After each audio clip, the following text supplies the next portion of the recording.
O preço de vacinas em Belo Horizonte pode ter variação de até 126%. O dado é de um levantamento feito pelo site de pesquisas Mercado Mineiro nos dias 26 e 27 de novembro em laboratórios particulares.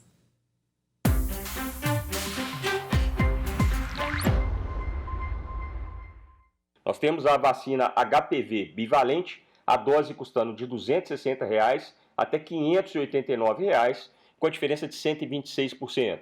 A própria vacina contra a pneumonia, a Pneumo 23, custando a dose de R$ 100 a R$ 200, com a diferença de 100%.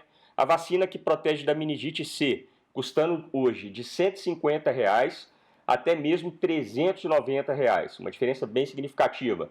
Tivemos também a contra a febre amarela de R$ 128, que seria o mais barato, até R$ 205, com uma diferença de 60%.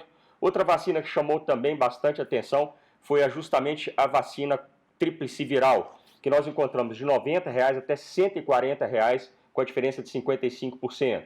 A DTPAC, que é contra difteria, tétano, coqueluche, HIV, tetra, nós encontramos de R$ 150 a dose até R$ 290, com a diferença de 93%. Outra vacina que chamou também atenção foi a DTPAC, essa Hexa, nós temos aí o valor de R$ 260 até R$ 369, com a diferença de 41%.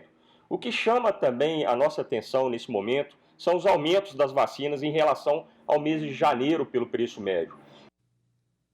E ainda falando sobre vacinas, a campanha de multivacinação realizada pelo governo federal foi prorrogada até a próxima sexta-feira, dia 4 de dezembro. De acordo com a Secretaria de Estado de Saúde de Minas, o motivo foi a baixa procura. Aqui em Belo Horizonte, até o último dia 24 de novembro, só 58% das crianças com menos de 5 anos tinham recebido a imunização contra a poliomielite, enquanto 11% dos adultos de 20 a 40 anos tinham se vacinado contra o sarampo.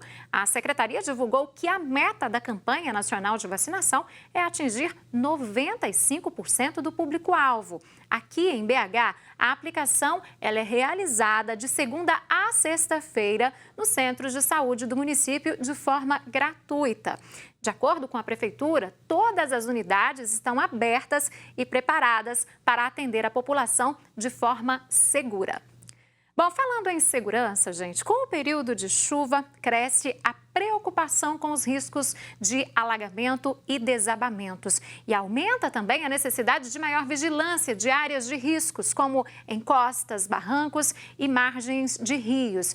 Recentemente, um prédio de 6 pavimentos assustou moradores do bairro Ponte Alta, isso em Betim, na região metropolitana de Belo Horizonte, exatamente depois que fortes chuvas atingiram a região, né, e o edifício então tombou, afundando um lado da sua base. E não haviam moradores, mas famílias que moravam ali no entorno precisaram ser retiradas das casas em função do risco de desabamento. Bom, então para nos orientar sobre os cuidados que nós devemos tomar para evitar acidentes, nós estamos recebendo aqui no HN hoje o Sargento Azevedo, do Corpo de Bombeiros Militar de Minas Gerais. Bom dia, Sargento, bem-vindo. Bom dia, Síria. Bom dia a todos os telespectadores do Horizonte Notícia. Justamente a forma de relevo daquele local, a forma geológica daquele local e algumas ações humanas acabam contribuindo para que algumas ocorrências elas acabam acontecendo, ocorrências de desmoronamento. Então, as pessoas muitas vezes constroem casas próximas a encostas, próximas a barrancos, e muitas vezes elas não verificam a questão realmente da estrutura física daquele local e assim contribui para o aumento exponencial dessas ocorrências. No caso de desmoronamentos, quais são os primeiros sinais que as pessoas devem ficar atentas para evitar, que podem evitar, no caso, né, esses riscos de acontecer, esses desabamentos? A orientação é que os moradores verifiquem justamente a questão da estrutura da sua residência. Então, verificar sinais de rachadura na parede, ver se tem portas e janelas emperrando, verificar rachaduras no solo, no piso e alguns sinais também como água empoçando no fundo do quintal, água saindo na base dos barrancos também.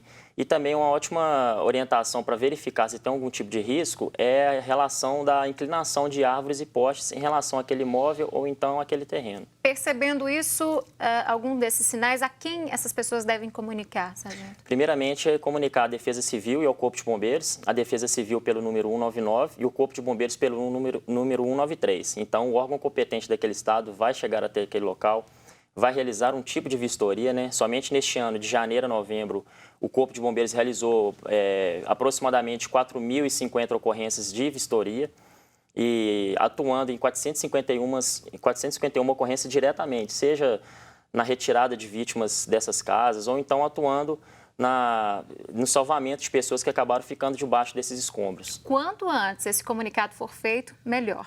Quanto antes, melhor, exatamente. E também a orientação é que se as pessoas desse imóvel, após a saída, que ela oriente outros vizinhos, que os vizinhos muitas vezes podem estar dormindo, não pode estar nem percebendo o risco que está naquele local.